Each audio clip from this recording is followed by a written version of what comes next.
John Whitmore, seen here at Elands Bay during the mid-1960s, was by all accounts an adventurous man with a devout passion for the sport. So much so that he is today accredited with the discovery of many surf breaks along South Africa's southern and west coast. In addition to this, Whitmore was the first surfer in South Africa to own a combi and is said to have invented the roof rack. He was also the first to import surfing magazines and Clark foam blacks for his then burgeoning surfboard manufacturing business, and for good measure was nominated as the first chairman of the South African Surfing Association in 1965. But perhaps the most significant accolade of all, and one that possibly isn't given the recognition it deserves, is the fact that it was he who urged the legendary American filmmaker Bruce Brown to visit Cape St. Francis in August 1963. This, while Brown, along with two young surfers, Robert August and Mike Hinson, were busy searching for the most perfect wave on the planet during the making of the epic surf film Endless Summer. It sounded like it was just this dream place that, and at the time, to find a wave like that was just almost unheard of. Now, there's, they found great surf spots all around the world. But at the time, I mean, almost everywhere you went, you'd find some mush burger wave, or you never found a really as good a wave as we already knew about in Hawaii or California. And here was this great wave. And people now go, well, what about J Bay? Well, first of all, we didn't know about it. Nobody knew about it. And I don't think it was until a couple years later that Whitmore was driving by, going somewhere, and he looked out and saw saw that wave. But it strikes me funny now, guys go, should have gone to J Bay. Warm water and a myriad of hollow sand-bottom beach breaks soon became regarded as the surf mecca of South Africa, and by the early to mid-60s had churned out the nucleus of South Africa's top surfers, many of whom would go on to establish a lasting relationship with Jeffreys Bay. One such surfer is Mike Ginsberg. Mike reminisces about his first visit to Jeffreys some 44 years ago. In 1967, Errol Hickman and Spider Murphy and myself, we came down to Seal Point. We didn't even, we may have heard about J Bay, I'm not too sure, but we went to Seal Point, we didn't come here. And then we spent about a week or two at Seal Point, went back home, and then we heard about Jeffreys Bay, okay. And the next year, 1968, Errol, myself, and a guy called, what was his name? I forget about it, he was an Australian guy anyway. And the three of us, we came down to Jeffreys Bay. I remember we arrived in the night time and we found the car, the car park. I don't know how, but we found the car parked there. Woke up in the morning and jumped out of our tent and just saw these waves, and it was just like 45 foot perfect, And I remember checking it out, and just for some reason I passed out, I just fainted, And Errol and this Australian guy, they just threw me in the tent and went surfing, and they were out there. I woke up about 2 hours later, just sweating from my tent, and saw these guys, and I was out there. So that was my experience with Jeffreys Bay, my first time. And I think we were the only guys there, for 10 days we were the only guys surfing.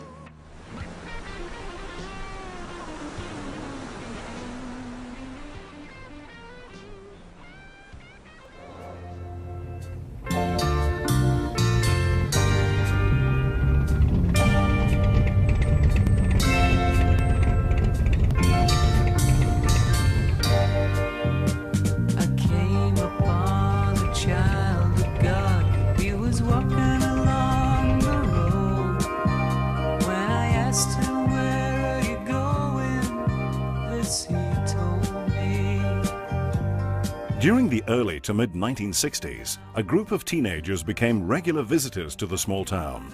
They would go on to become four of South Africa's greatest ever surfers. I'll try and set my soul free.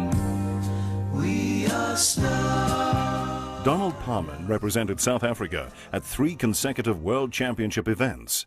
He, along with brother Jonathan, a real standout at Super Tubes and a true legend of the sport, first visited J Bay in 1965. While Gavin Rudolph, regarded in some quarters to be the first to venture out at supertubes, went on to become the World Pro-Am champion in 1971.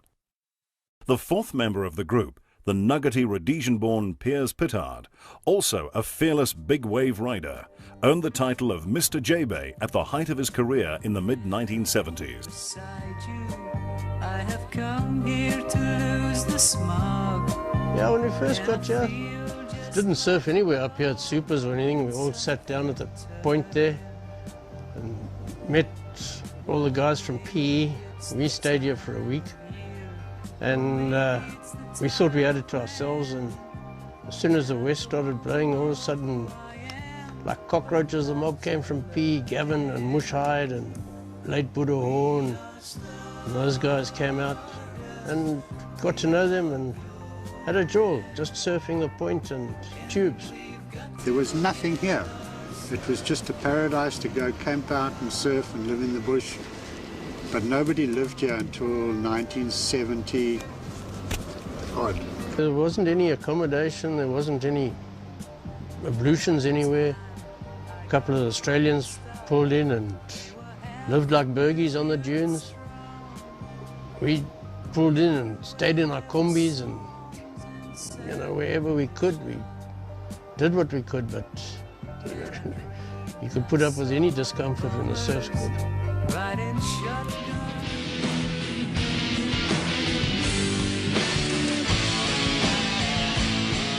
With the lineup becoming increasingly crowded, we asked peers about the vibe in the water. Like a brotherhood really, and didn't have any hassles or anything. The odd Australian came here, the guy, this odd Australian that could surf was very welcome. A couple that were bullshit and dropped in and that sort of thing, they got yodeled out of here. But look, the early days, the guys had a magic time here. It was really a lekker time. But obviously when it got popular and got crowded, things started getting a bit hectic now and again. But if you knew where to take off and you paddled in, you could still get your waves relatively easily. There was plenty of waves for everyone. But if you hustled and you dropped in and that sort of thing, they didn't like that. So it was odd punch thrown and a couple of oaks got run out of town and that sort of thing. But it happens everywhere in the world, and it gets crowded. A lot of clandestine activity took place on these dunes during the late 1960s, a factor that ultimately deepened the rift between the surfers, authorities, and the local townsfolk.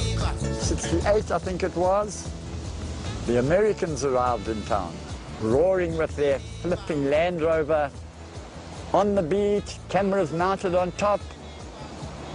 Tim and Mary Kramer, they did the first article on Jeffrey's Bay, exposing the place. Maxie Wetland said, hey, you people are making this place look like a Vietnam battleground with all the tire tracks on the beach. But then there was quite a crew of them, doing yoga, chanting Aum, and fasting. Never heard of fasting, really. And eating smoothies, beautiful fruit smoothies. Lovely. They rented a house, a White House, up above magnitudes.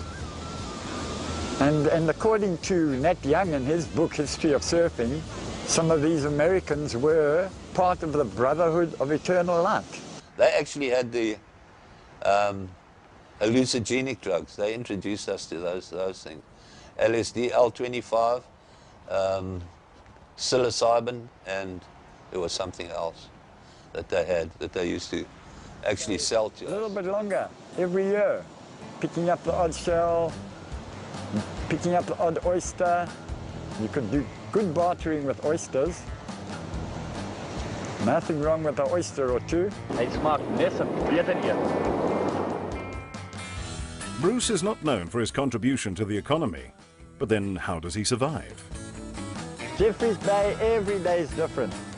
I've got a new little project on the go at the moment. A friend of mine lives in Spain. He's got a lovely house with a sea view and a garden that was in a shocking state of rubble and boulder disrepair. And I put in a whole lot of agave aloes for him which shoot up a lovely big stalk, and we can make wooden surfboards out of them. And I've got carried away and put a whole lot of succulents in, so I'm a bit of a landscape artist at the moment, not to say garden boy, you know. And otherwise it depends on the surf. Don't feel like surfing. I've been out the water about 10 days now, but of skin cancer problems. Watch out for the sun. There's atom bombs going off there, I kid you not. Surfing the might of super tubes requires a healthy body. Hey, you gotta try and get your own tap water somewhere. Distilled water, the best. Well, apart from carrot juice. Juices from fruit and veggies. And then they've got this reverse osmosis process now filtering the water. It's the way to go, reverse osmosis. In fact, it costs a little bit more than a flipping water, what's that word, distilled water, which is the way to go. So that's the thing, good health, watch out for the sun, don't get skin cancer, and eat lots of raw food. A equals B, give us a gap. All the creatures eat their food raw. You cook your food, it's not so alive anymore.